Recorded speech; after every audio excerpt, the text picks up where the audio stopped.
Shalom, selamat pagi jemaat yang terkasih dalam Tuhan kita Yesus Kristus. Kita bertemu kembali dalam ibadah online kita dengan GP Kris Kelapa Gading. Puji dan syukur pada saat ini kita masih diberikan kesempatan untuk beribadah bersama. Dan semoga setiap jemaat dalam kondisi yang baik dan sehat sentosa. Marilah kita siapkan hati kita sebelum memulai ibadah dengan mengambil saat teduh sejenak.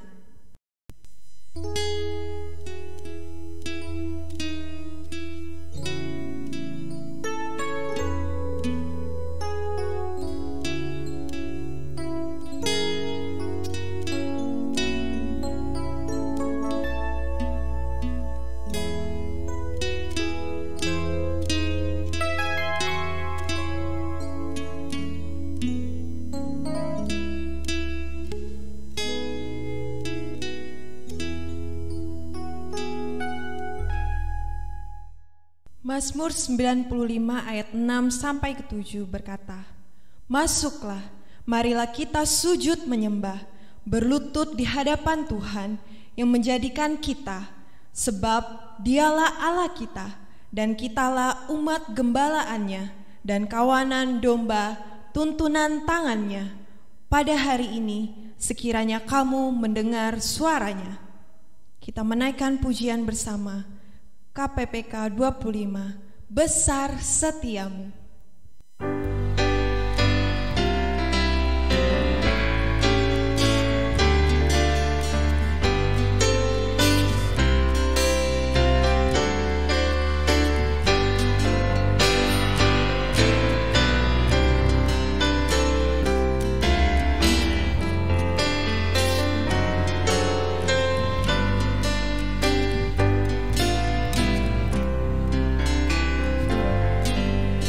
Besar setiamu, Allah Bapa-Ku, besarlah kasih-Mu berlimpahan. Tiada kurang dan tidak berubah, sempurna dan tetap selamanya. Besar setiamu, besar setiamu, tiap pagi nampak rahmat baru. Segala yang ku perlu selalu sediakan. Besar setiamu kepadaku. Matahari serta bintang dan bulan menyaksikan kesetiaan Tuhan. Musim menuai dan musim apapun menyaksikan kasih setiamu. Besar setiamu, besar setiamu, tiap pagi nampak rahmat baru. Segala yang ku perlu selalu sediakan. Besar setiamu kepadaku. Musik saja.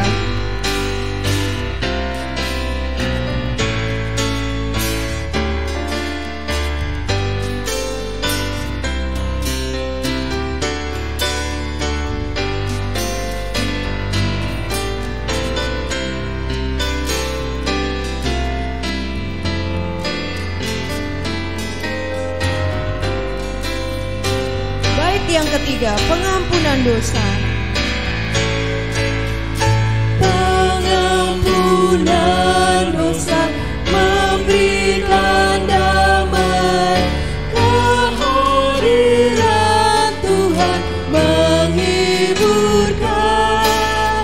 Kebenaran pengharapan tiap hari.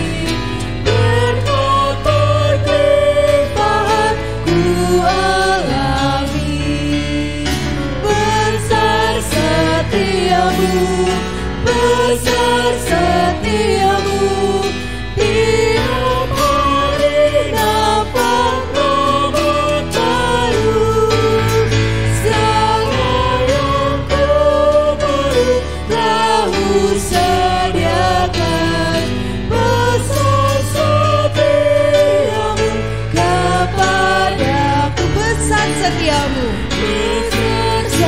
setiamu, besar setiamu. Tiap hari nampak robot baru, segala yang baru Kau sediakan. Besar setiamu kepadaku, Besar setiamu, besar setiamu kepadaku, besar setiamu kepadaku.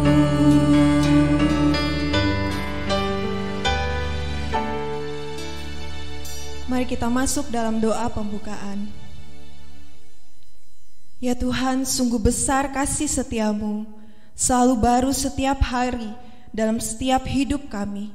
Kami sungguh bersyukur kami punya Allah yang seperti Engkau. Engkau Allah yang layak dipuji, yang layak diagungkan dan dimuliakan di seluruh bumi ini. Biarlah ya Tuhan, kami memohon kiranya Engkau memberkati ibadah kami ini dari awal hingga akhirnya selesai. Yang kami lakukan, penyembahan kami, pujian kami, mendengarkan firman-Mu ya Tuhan, biarlah itu menjadi persembahan yang harum yang dapat kami lakukan melalui ibadah ini. Biarlah Roh Kudus-Mu memimpin setiap jemaat-Mu dimanapun setiap kami berada. Tuhan, Engkau yang memimpin, Engkau yang melayakkan setiap kami juga, pribadi lepas pribadi, agar kami layak untuk hadir dalam hadirat-Mu yang maha kudus. Terpujilah nama-Mu ya Tuhan. Inilah doa kami serahkan rangkaian ibadah kami dari awal hingga akhirnya selesai hanya di dalam nama-Mu yang berkuasa. Dalam nama Tuhan Yesus kami berdoa. Amin. Dalam Matius 11 ayat 25 sampai 30 berkata, ajakan juru selamat.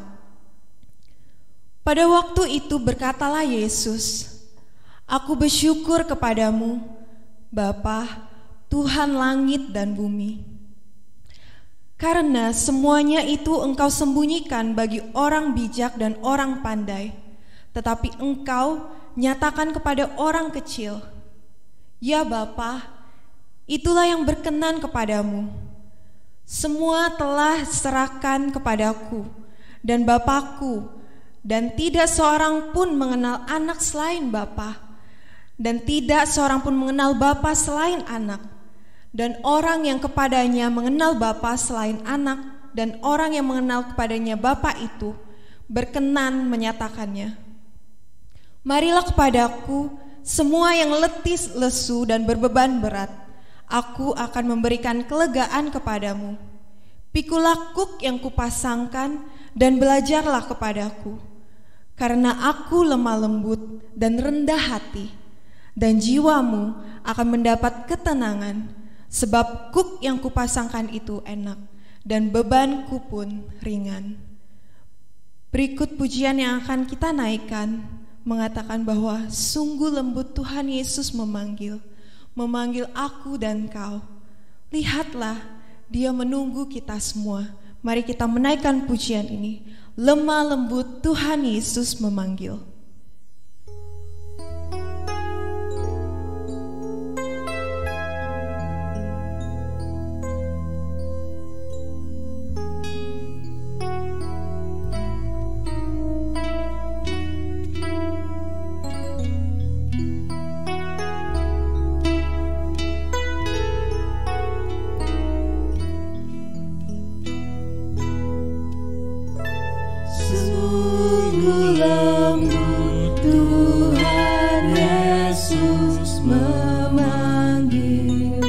Memanggil aku dan kau.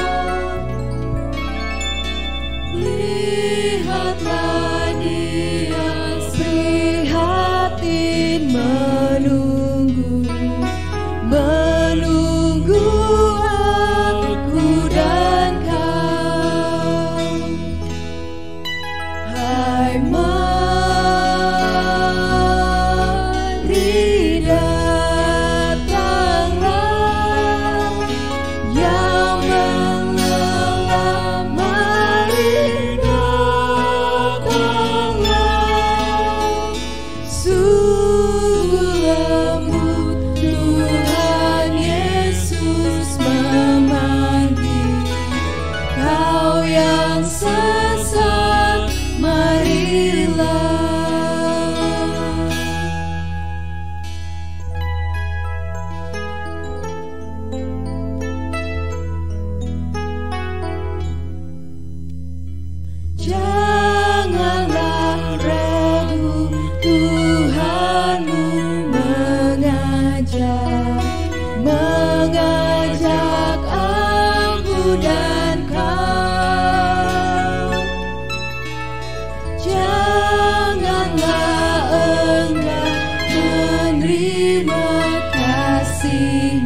Mari datanglah, Kau yang lelah, mari datanglah. Sungguh lembut Tuhan Yesus memanggil, mau yang sesat, marilah. Musik saja.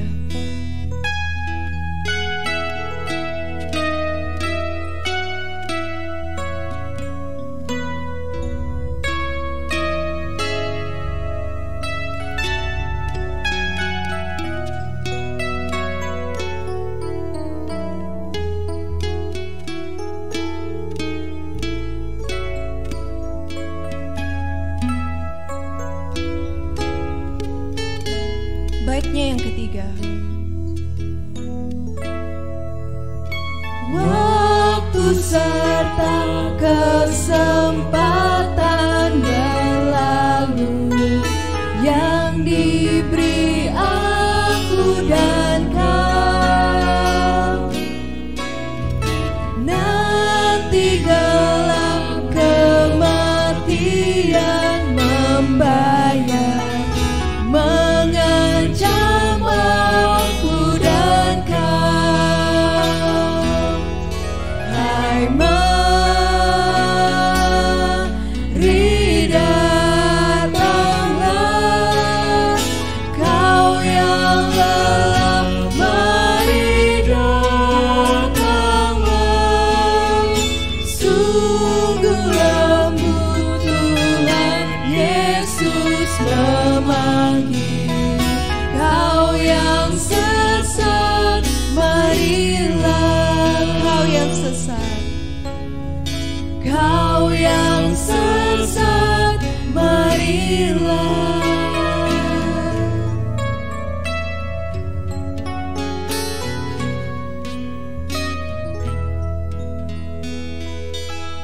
Jemaat yang terkasih, Tuhan Yesus menantikan saya dan saudara datang dalam Dia.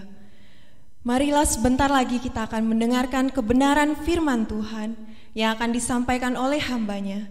Bagaimana kita harus bersikap ketika kita dalam menghadapi bayang-bayang maut.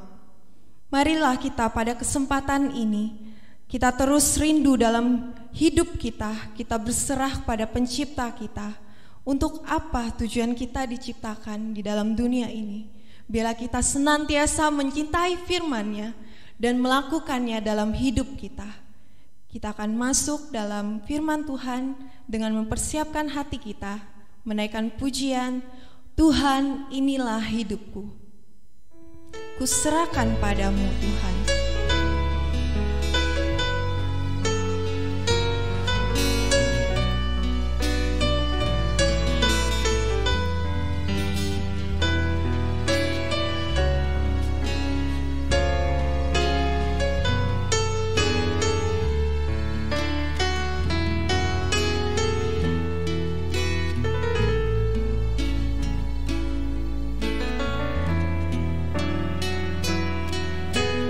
Tuhan inilah hidupku, ku serahkan padamu segala cita-citaku, masa depanku menjadi milikmu. Jadikan kami terangmu di tengah kegelapan dunia, membawa bangsa-bangsa kepadamu. Tuhan, ini kerinduanku bagimu Tuhan, seluruh hidupku. Pakailah Tuhan bagi kemuliaan-Mu.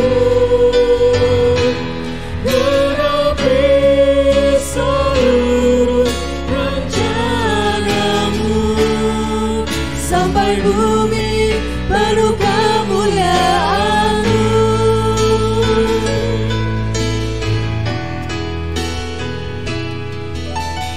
Tuhan, inilah hidupku,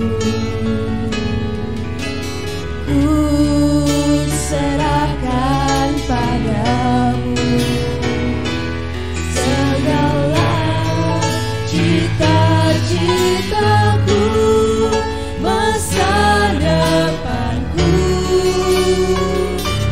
menjadi milikmu. Jadikan kami terang-Mu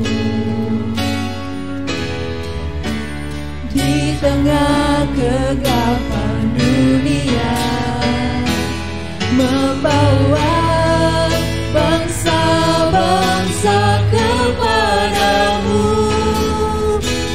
Tuhan, ini kerinduanku bagimu Tuhan, seluruh hidupku. Pakailah Tuhan bagi kemuliaan-Mu. Genapi seluruh rencana-Mu sampai bumi penuh kemuliaan-Mu. Bagimu Tuhan, bagimu Tuhan, seluruh pakailah Tuhan sesuai rencana-Mu. Pakailah Tuhan bagi kemuliaan-Mu. Genapi seluruh rencana-Mu sampai bumi penuh kemuliaan-Mu. Sampai bumi penuh kemuliaan-Mu Tuhan. Sampai bumi penuh kemuliaan-Mu. Sampai bumi penuh kemuliaan-Mu. Sampai bumi penuh kemuliaan-Mu.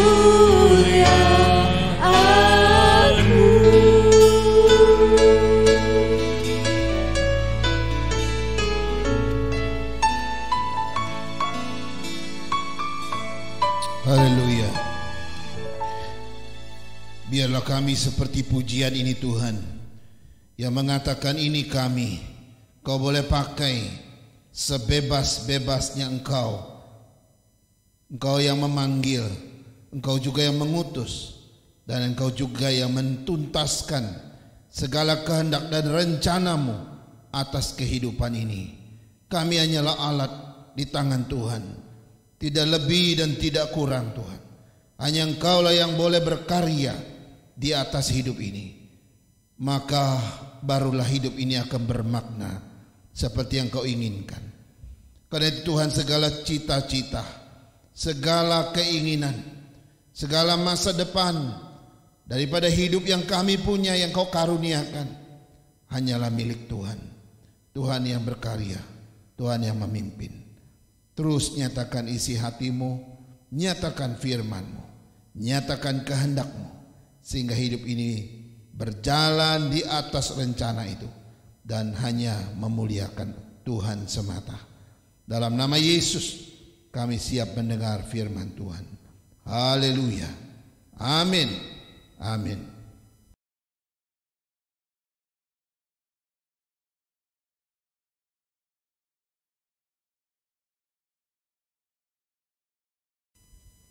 Baik jemaat Tuhan, mari kita membaca firman Tuhan yang sudah kita baca minggu lalu dari Kisah Rasul pasal 6 ayat 1 sampai yang ke-7.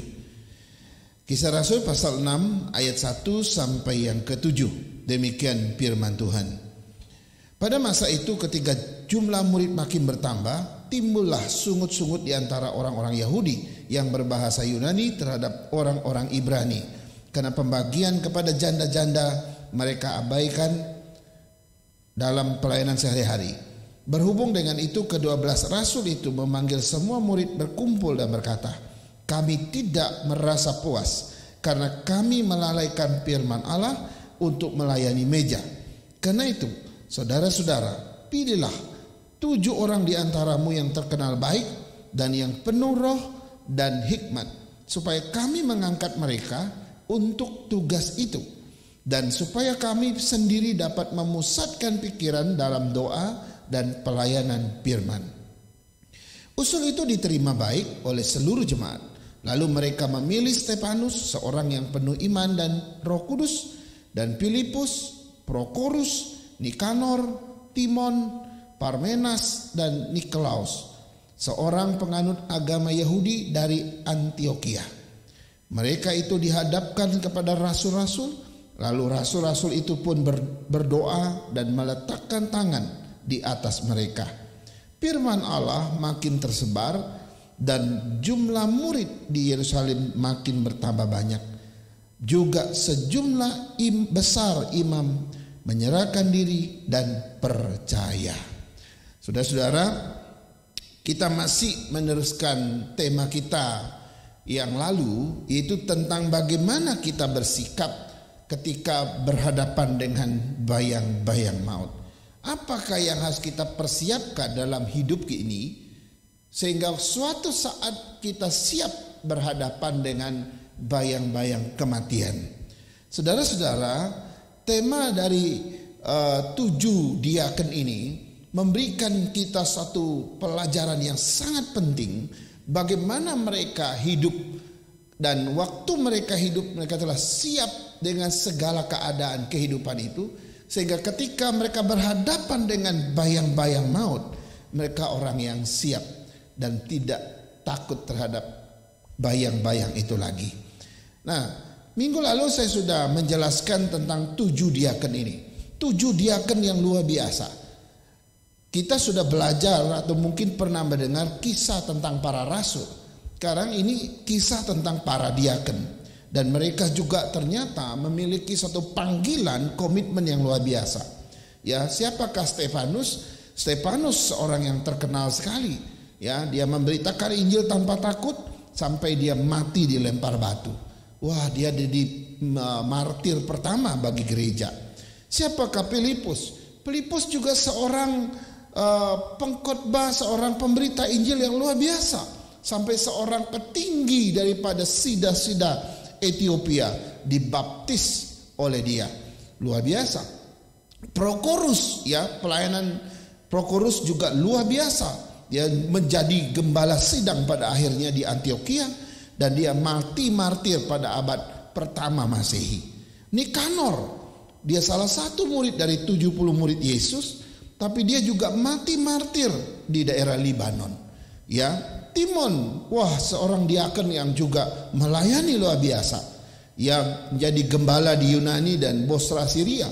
Dan menurut catatan, Timon justru dibakar hidup-hidup oleh seorang gubernur yang marah terhadap perkataannya. Parmenas, dia seorang pemberita Injil di Asia Kecil, dan dia jadi gembala di Soli, dan luar biasa. Dan akhir hidupnya dia juga mati martir di Trajan ketika Kaisar Romawi menganiaya mereka tahun 98 Masehi. Yang terakhir yang Nikolaus, ya. Nikolaus ini adalah salah satu dari 70 murid Yesus juga. Dan kita sudah belajar tentang dia. Bagaimana akhir hidupnya kita tentu tidak ada catatan, tetapi dia pun salah satu murid yang luar biasa, diaken yang luar biasa. Nah, rata-rata diaken ini, saudara, mereka ya mengakhiri hidupnya dengan bayang-bayang maut. Mereka mengakhiri pelayanan mereka di bawah kuasa kematian. Mereka mengakhiri hidup dan pelayanan mereka dalam pertaruhan nyawa, ancaman kematian. Saudara-saudara, yang menarik adalah sebenarnya apakah rahasia mereka sehingga mereka begitu siap menghadapi yang namanya bayang-bayang maut, sehingga mereka begitu siap menghadapi yang namanya bayang-bayang kematian. Saudara, kita sudah belajar minggu lalu bahwa para diaken ini memiliki kriteria-kriteria, memiliki kualitas-kualitas tertentu yang membuat mereka sanggup menghadapi bayang-bayang maut itu, yang membuat mereka sanggup menghadapi bayang-bayang kematian itu. Nah, saudara, saya ingin mengulang sedikit. Ada 2 hal yang sudah kita pelajari minggu lalu yang merupakan kualitas hidup daripada 7 diaken ini, sehingga mereka mampu menghadapi bayang-bayang maut itu. Yang pertama, para diaken itu ternyata hidup terkenal baik dan mereka hidup benar di mata Tuhan. Saudara-saudara, ini bukan label biasa, ini bukan label kebetulan yang melekat pada mereka.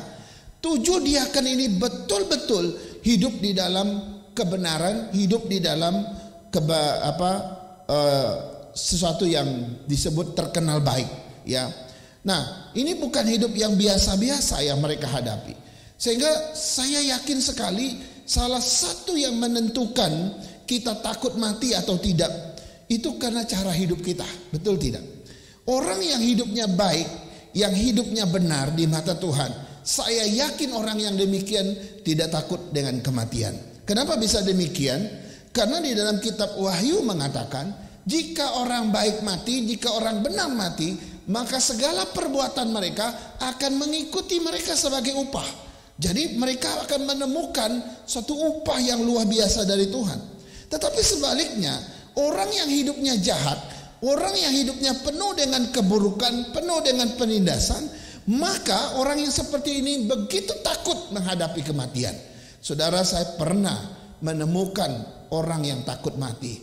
Saudara tahu apa latar belakang hidupnya? Wah, kata orang Bangka, dia itu adalah mantan preman. Bahasa Bangka itu mantan lancai. Ya, orang lancai itu yaitu preman. Kalau orang sudah jadi lancai itu, waduh, mengerikan. Orang paling takut sama dia. Tapi ternyata di akhir hidup si lancai ini atau orang yang jadi preman yang menakutkan ini, ternyata dia begitu ketakutan berhadapan dengan kematian. Untung pada saat-saat terakhir hidupnya dia terima Yesus dalam kehidupannya. Saudara-saudara, pertanyaannya adalah, engkau mau mati seperti apa? Ya, engkau mau mati dengan status bagaimana? Apakah engkau mau mati sebagai orang yang terkenal jahat, sebagai orang yang terkenal buruk, atau engkau mau mati sebagai orang yang terkenal baik, sebagai seorang yang terkenal hidup benar, saudara-saudara?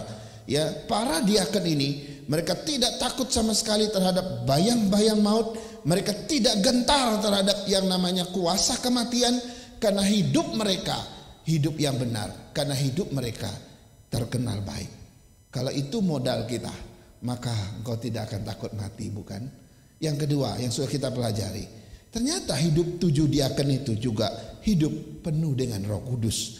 Saudara-saudara, ya, kehidupan mereka hidup dipenuhi dengan Roh Kudus. Artinya apa? Bahwa hidup mereka telah diletakkan di bawah otoritas Roh Kudus. Hidup mereka telah diletakkan di bawah pimpinan Roh Kudus. Hidup mereka telah diletakkan di bawah kuasa Roh Kudus. Dan hidup mereka telah diletakkan di bawah kehendak Roh Kudus.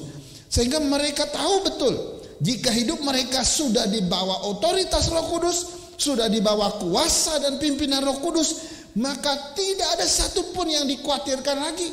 Tidak ada satupun yang ditakutkan. Tidak ada satupun yang dirisaukan oleh ketujuh diaken ini. Kenapa? Mereka sudah meletakkan hidup mereka secara total di bawah otoritas Roh Kudus, di bawah pimpinan Roh Kudus, di bawah kuasa Roh Kudus. Tidak ada satupun yang menakutkan lagi. Kenapa? Karena Roh Kudus ada bersama mereka. Bahkan mereka gak takut terhadap pedang sekalipun, maut sekalipun. Tidak ada yang bisa memisahkan mereka dari Roh Kudus. Karena itu, saudara-saudara, saya juga yakin salah satu sumber ketakutan kita terhadap bayang-bayang maut, terhadap kuasa kematian, itu karena kita atau karena hidup kita belum di bawah otoritas Roh Kudus. Selama hidup kita belum di bawah kuasa Roh Kudus, selama hidup kita belum di bawah pimpinan Roh Kudus, selama hidup kita belum di bawah kehendak Roh Kudus, saudara-saudara, engkau akan mengalami ketakutan. Ya, selama hidupmu berada di luar daripada otoritas Roh Kudus, pimpinan Roh Kudus, saudara akan takut terhadap bayang-bayang maut ini. Saudara akan tetap takut terhadap kuasa kematian. Kenapa? Karena kau saudara nggak siap. Saudara tidak ada rasa pegangan sama sekali. Tapi ketujuh diaken ini telah meletakkan hidup mereka di bawah pimpinan, otoritas dan kehendak Roh Kudus, sehingga bayang-bayang maut bagi mereka tidak jadi soal. Saudara, kalau kita sudah di bawah otoritas Roh Kudus, maka kematian atau bayang-bayang maut yang mengerikan sekalipun tidak akan pernah menakutkan. Kenapa? Karena mereka ada di dalam Tuhan. Saudara-saudara, menarik ya. Nah ini 7 diaken. Mereka mengakhiri hidupnya secara martir. Semua mati syahid. Mereka berhadapan dengan bayang-bayang maut, dengan bayang-bayang kematian. Tapi mereka menghadapinya dengan berani. Saudara, rahasia ini luar biasa. Mereka penuh Roh Kudus dan mereka adalah orang-orang yang terkenal baik, hidup dalam kebenaran. Kita sudah lihat itu. Sekarang hari ini kita merenungkan 2 poin kembali. Apa yang menjadi rahasia 7 diaken ini sehingga mereka sanggup menghadapi bayang-bayang maut dalam hidup mereka, sehingga mereka sanggup menghadapi bayang-bayang kematian di dalam pelayanan mereka? Yang ketiga, saudara, ternyata mereka hidup penuh hikmat atau hidup penuh bijaksana. Saudara, ayat 3 saya akan membaca untuk kita.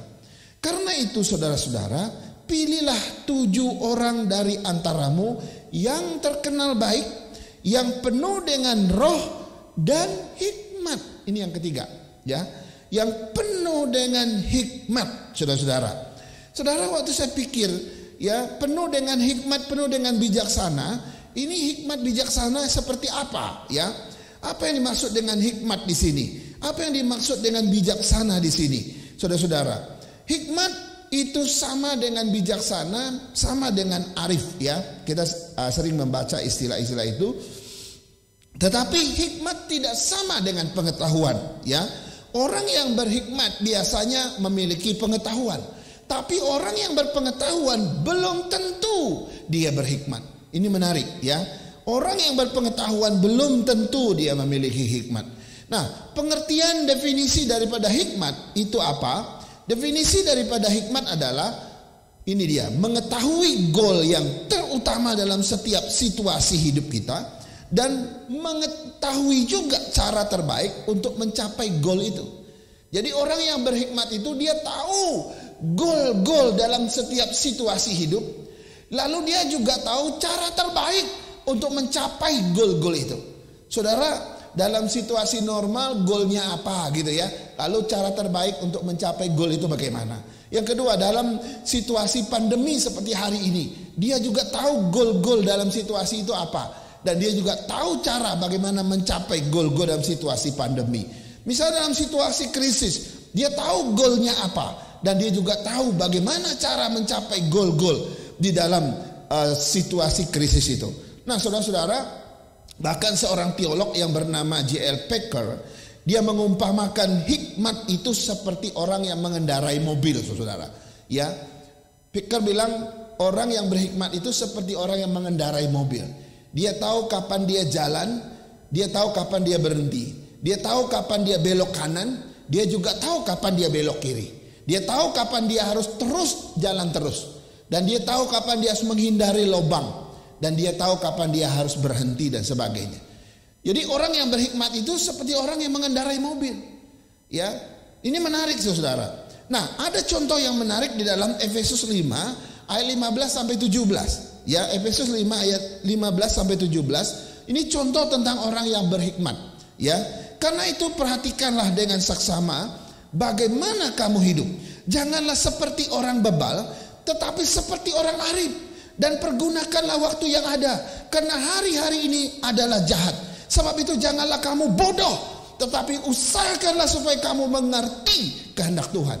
Saudara, 3 ayat ini bicara tentang orang berhikmat, juga berbicara tentang orang bodoh. Saudara, menarik sekali. Ya, ada beberapa kebenaran yang membedakan orang berhikmat dengan orang bodoh di dalam 3 ayat ini. Misalnya yang pertama kita lihat, orang yang hidup berhikmat itu adalah dikatakan dia orang arif, orang yang bijak, ya. Mereka selalu memperhatikan dengan seksama bagaimana cara mereka hidup. Mereka tahu ini hidup yang baik, ini hidup yang benar, tapi ini hidup yang nggak benar. Kita nggak usah hidup jalani hidup ini. Mereka memperhatikan dengan seksama bagaimana cara hidup mereka. Tiap hari mereka evaluasi diri. Ini orang bijak, orang berhikmat. Mereka mempergunakan waktu-waktu mereka dengan baik. Ini menarik ya. Waktu-waktu yang dikaruniakan Tuhan kepada mereka, mereka pakai dengan baik. Ya, mereka manfaatkan dengan sebaik mungkin untuk hal-hal yang mulia. Lalu yang berikutnya, mereka juga tahu kalau hari-hari yang mereka hadapi itu adalah hari-hari yang jahat. Karena itu sembarangan bagi mereka untuk hidup di dalam hari-hari ini bagi mereka. Lalu mereka juga selalu berusaha mengerti kehendak Tuhan. Ini orang bijak, ini orang berhikmat, saudara. Tiap hari mereka selalu berusaha mengerti apa kehendak Tuhan bagiku. Hari ini apa kehendak Tuhan bagi saya? Besok apa kehendak Tuhan bagi saya? Lusa apa kehendak Tuhan bagi saya? Saudara, mereka terus mencari tahu, berusaha mencari tahu, mengerti apa kehendak Tuhan. Nah, dikaitkan dengan definisi tadi, mereka juga tahu goal-goal yang terutama dalam setiap situasi. Dan mereka juga tahu bagaimana cara terbaik untuk mencapai goal-goal itu. Ini orang berhikmat, saudara. Nah, jika ini dikaitkan dengan mengendarai mobil seperti J.L. Faker tadi, maka mereka adalah orang-orang yang tahu kapan harus berhenti, kapan harus berjalan, kapan harus belok kanan, kapan harus belok kiri, kapan harus menghindari lubang dan sebagainya. Nah, orang-orang yang berhikmat adalah orang-orang bijaksana, orang-orang yang arif, dan itu adalah ciri-ciri mereka. Tapi sebaliknya, di dalam Efesus tadi juga dikatakan ada orang-orang bodoh. Ya, orang-orang bodoh ini ya seperti apa? Mereka disebut mereka seperti orang bebal gitu ya. Mereka tidak memperhatikan dengan seksama bagaimana mereka hidup. Mereka enggak memperhatikan bagaimana cara hidup mereka. Tidak pernah mereka evaluasi diri mereka. Ini orang bodoh ya. Pokoknya mereka hidup sembarangan saja tanpa memikirkan apa yang harus mereka kerjakan. Mereka tidak mempergunakan waktu-waktu mereka dengan baik. Ada banyak waktu-waktu yang terbuang, ada banyak waktu-waktu yang dilewatkan begitu saja. Mereka tidak berpikir kalau hari-hari ini adalah hari-hari yang jahat. Mereka selalu berpikir hari-hari ini adalah hari-hari yang baik. Karena itu mereka berpesta mungkin, mereka menikmati waktu mereka dengan pesta pora dan sebagainya. Mereka tidak pernah mengevaluasi hidup mereka. Dan yang menarik, mereka juga sama sekali tidak berusaha mengetahui kehendak Allah atas hidup mereka. Pokoknya mereka jalani aja. Ya, mau ada kaitan dengan tidak ada kaitan dengan Tuhan, bagi mereka peduli amat. Mereka tidak akan pernah berusaha mencari apa kehendak Tuhan bagi mereka, nggak akan pernah. Saudara-saudara, mereka juga tidak tahu goal-goal utama dalam situasi-situasi tertentu, dan mereka juga nggak tahu bagaimana mencapai goal-goal itu. Nah, saudara, kalau ini dikaitkan dengan istilah yang dikatakan oleh J.L. Faker tadi, maka mereka seperti orang yang mengendarai mobil dengan sembarangan, tidak tahu kapan harus belok kanan, tidak tahu kapan harus belok kiri, tidak tahu kapan berhenti, kapan menghindari lubang, pokoknya dia terabas saja.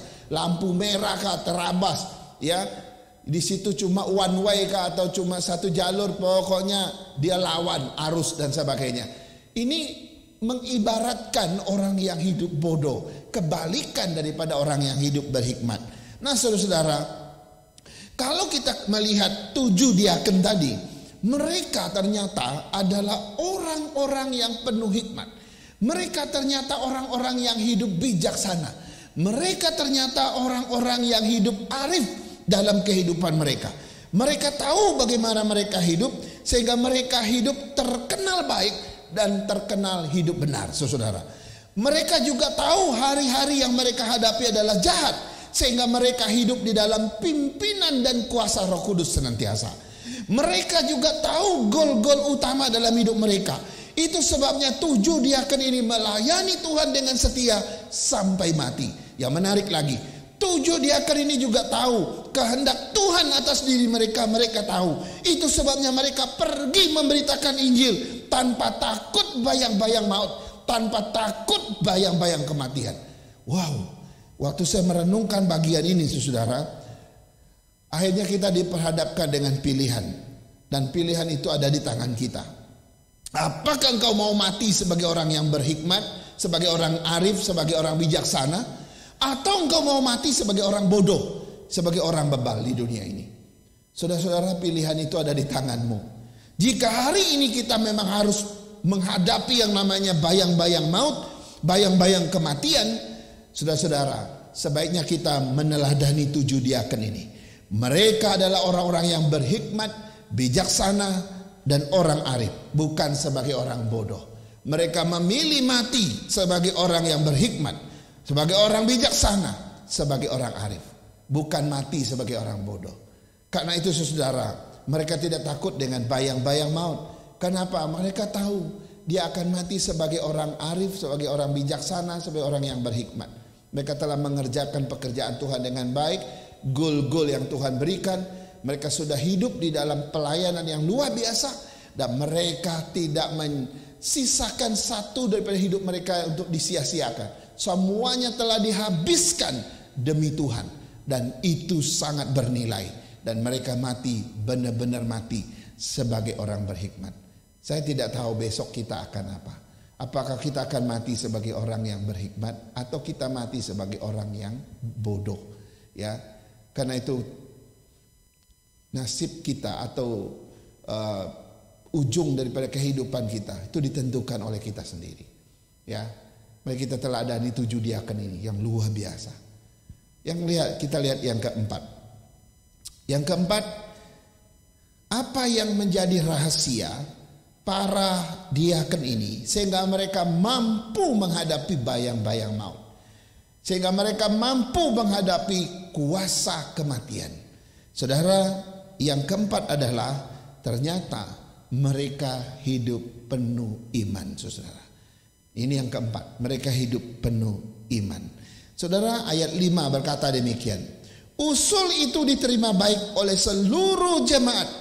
Lalu mereka memilih Stefanus, seorang yang penuh iman dan Roh Kudus, dan Filipus, Prokorus, Nikanor, Timon, Parmenas, Nikolaus, seorang penganut agama Yahudi dari Antioquia. Saudara-saudara, saya yakin bukan hanya Stefanus yang penuh iman, tetapi ketujuh diaken ini adalah orang-orang yang penuh iman. Ya, walaupun di dalam ayat ini seolah-olah hanya Stefanus yang penuh iman, tapi sebenarnya 7-7-nya mereka penuh iman, penuh Roh Kudus, penuh hikmat. Ya, jadi semuanya penuh iman. Ya, sebab kalau kita melihat kisah pelayanan dan akhir hidup ketujuh diaken ini, mereka mengakhiri hidup mereka sebagai pahlawan iman. Ya, luar biasa. Ada yang mati di martir, ada yang mati dibakar, ada yang mati dianiaya dan sebagainya. Mereka mati sebagai pahlawan iman. Berarti ketujuh diaken ini adalah orang-orang yang penuh iman. Saya yakin betul itu, ya. Nah, hal ini mengingatkan saya akan kata-kata Rasul Paulus kepada Timotius di dalam 1 Timotius 6 ayat 12. Paulus berkata kepada Timotius di dalam 1 Timotius 6 ayat 12, bertandinglah dalam pertandingan iman yang benar dan rebutlah hidup yang kekal.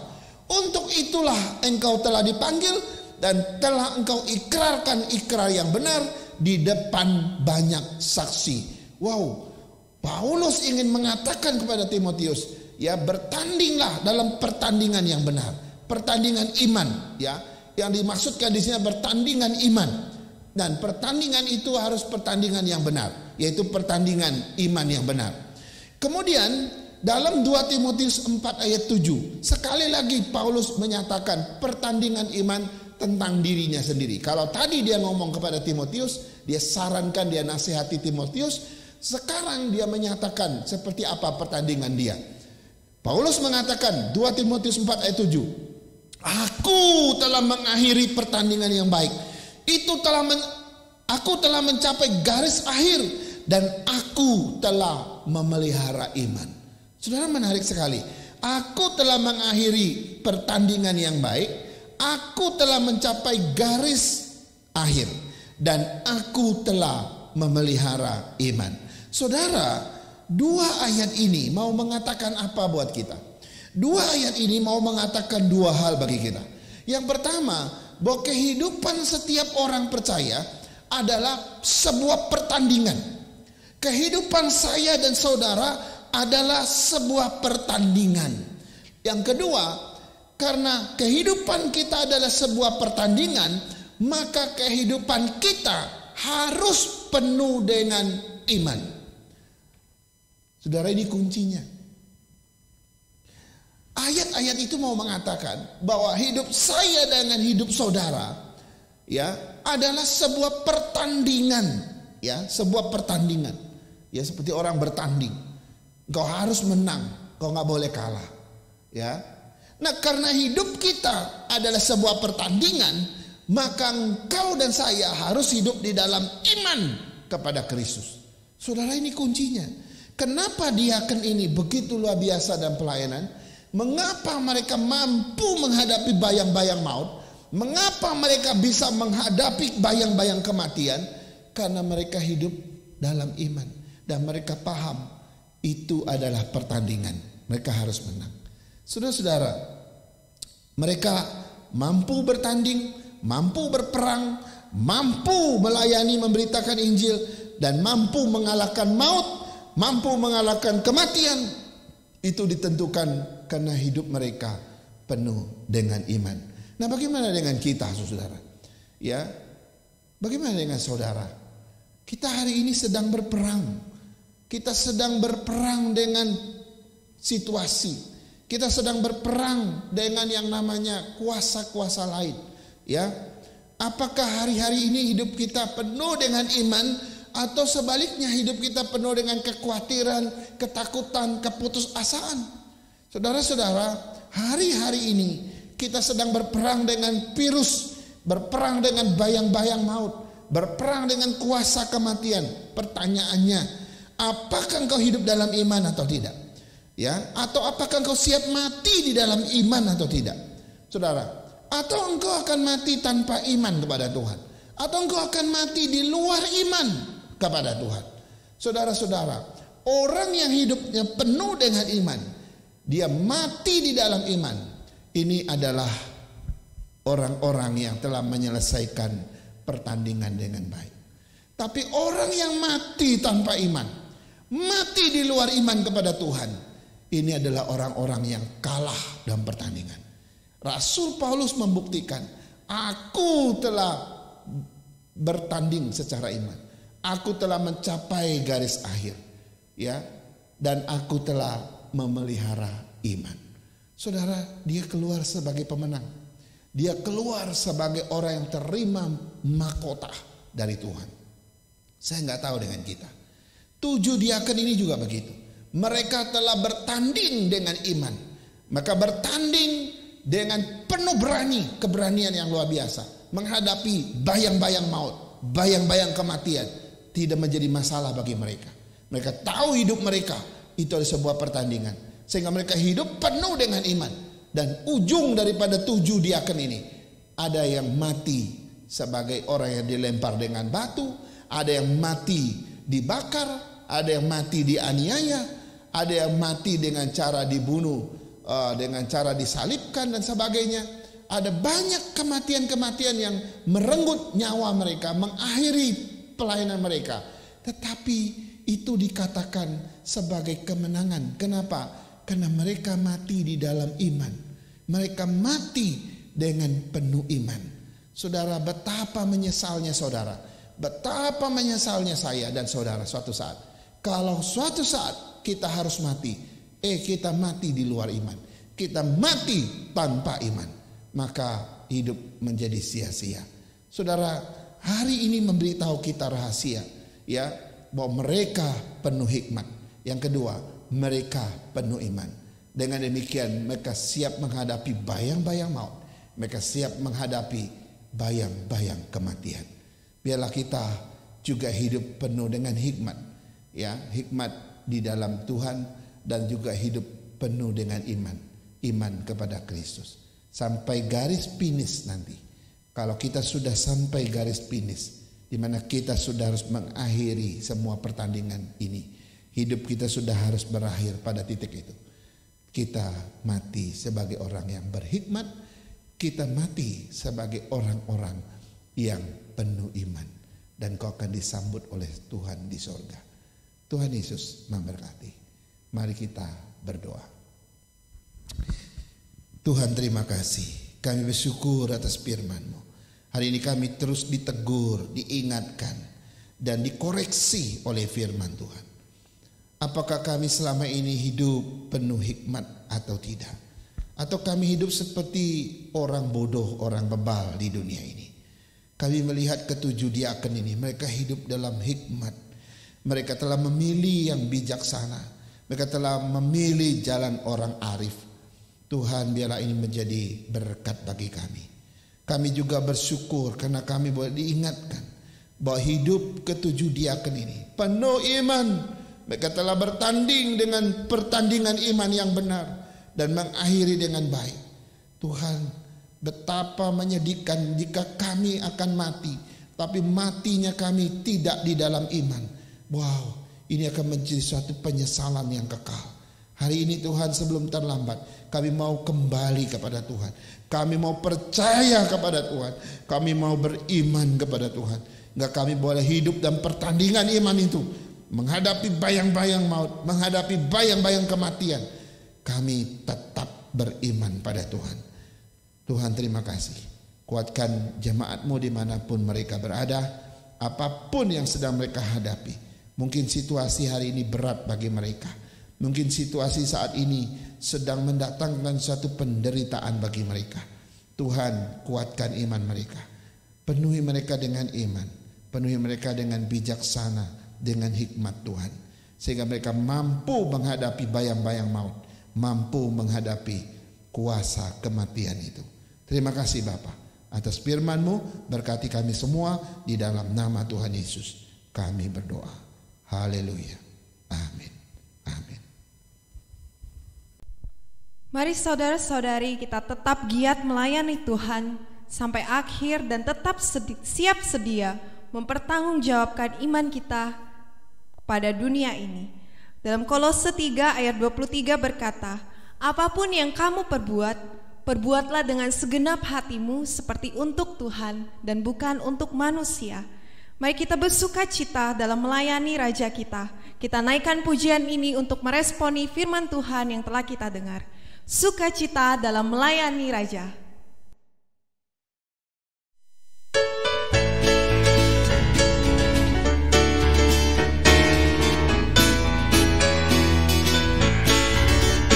Ku bersukacita bekerja bagi Raja atas segala raja.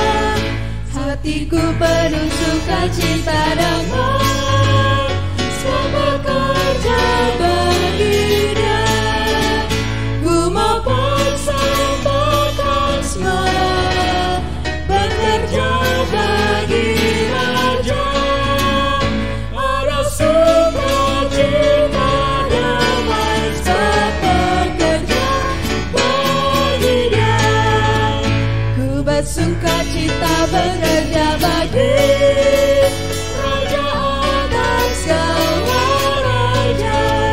setiap langkahku taat pimpinannya, tiada gentar bagi Dia. Ku mau persembahkan semua, bekerja bagi Raja. Ada sukacita damai, sebab bekerja bagi Dia.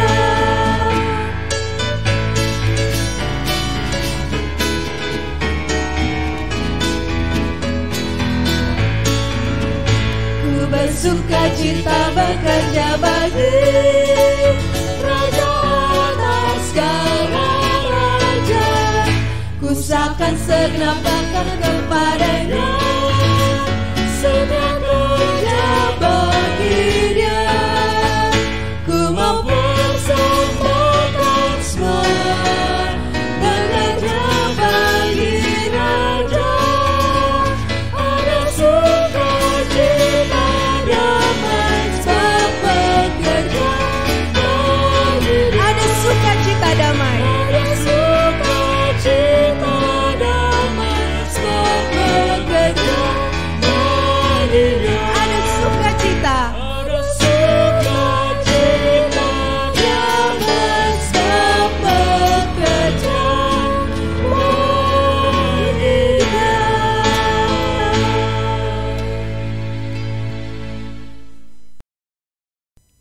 Baik jemaat Tuhan, kita akan akhiri ibadah kita dengan pujian doksologi.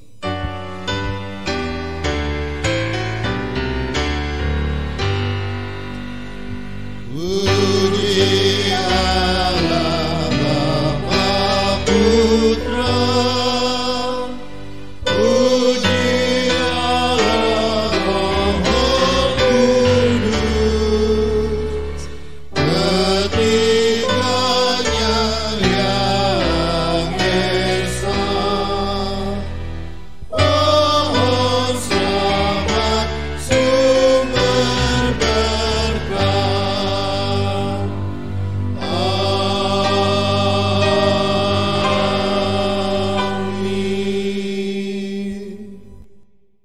Jemaat Tuhan yang Tuhan Yesus kasihi, marilah kita kembali ke tempat kita masing-masing. Kita pulang sebagai orang-orang yang hidup berhikmat dan juga pulang sebagai orang-orang yang hidup penuh iman. Dengan demikian kita bisa menghadapi bayang-bayang maut yang sedang kita hadapi hari ini. Terimalah berkat-Nya. Kiranya kasih dari Allah Bapa kita, anugerah dari Tuhan kita Yesus Kristus, penghiburan dan penyertaan dari Allah Roh Kudus, kiranya memimpin dan menyertai saudara-saudara sekalian hari ini, besok dan seterusnya sampai hari Maranatha. Tuhan Yesus datang menjemput kita sale-salenya. Amin. Amin.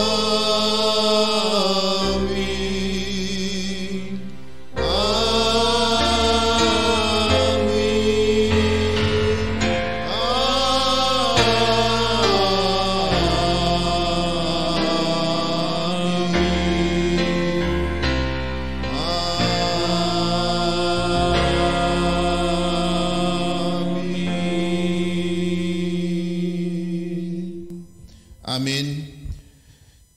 Ibadah kita selesai, silakan saat teduh. Tuhan Yesus memberkati. Sampai bertemu pada hari Minggu yang akan datang.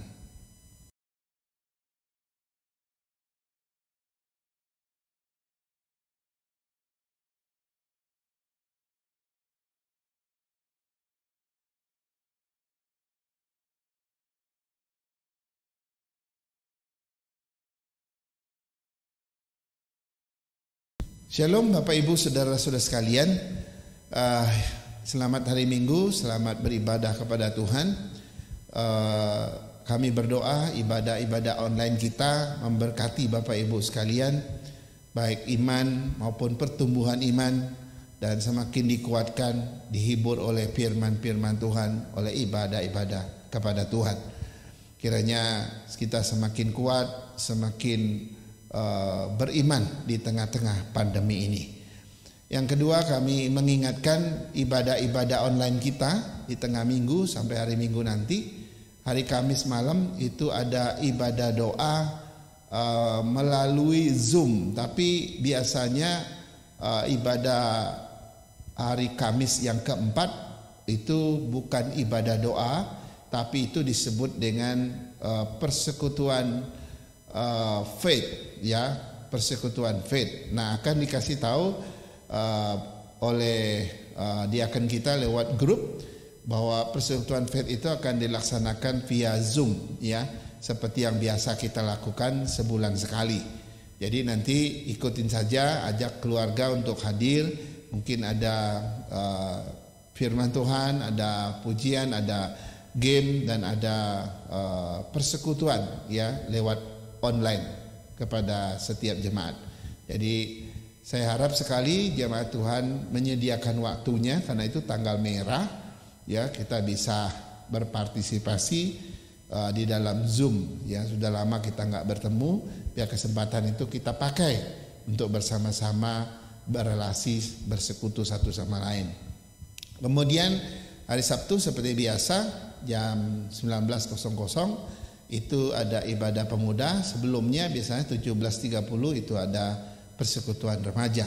Dan hari Minggu jam 9 pagi anak-anak sekolah minggu, kita dukung mereka untuk terus bersekolah minggu dengan baik dan mereka belajar tentang Tuhan dengan baik. Dan juga ingat bahwa hari Minggunya jam 10.30 itu adalah ibadah umum. Silakan ajak keluarga kita dan sanak saudara kita, atau link-link ibadah ini boleh dibagikan kepada yang lain. Terakhir kami ucapkan terima kasih atas persembahan atau perpuluhan yang Bapak Ibu berikan setiap bulan, dan kami berdoa Tuhan tetap memberkati Bapak Ibu, baik pekerjaan, keluarga maupun kesehatan Bapak Ibu semua. Kami percaya Tuhan tidak lupa sama kita. Segala dukungan Bapak Ibu kepada pekerjaan Tuhan, Tuhan akan kembalikan dengan cara Tuhan. Hanya itu saja yang ingin saya sampaikan. Terima kasih atas perhatiannya. Sampai bertemu kembali hari Minggu yang akan datang. Tuhan Yesus memberkati.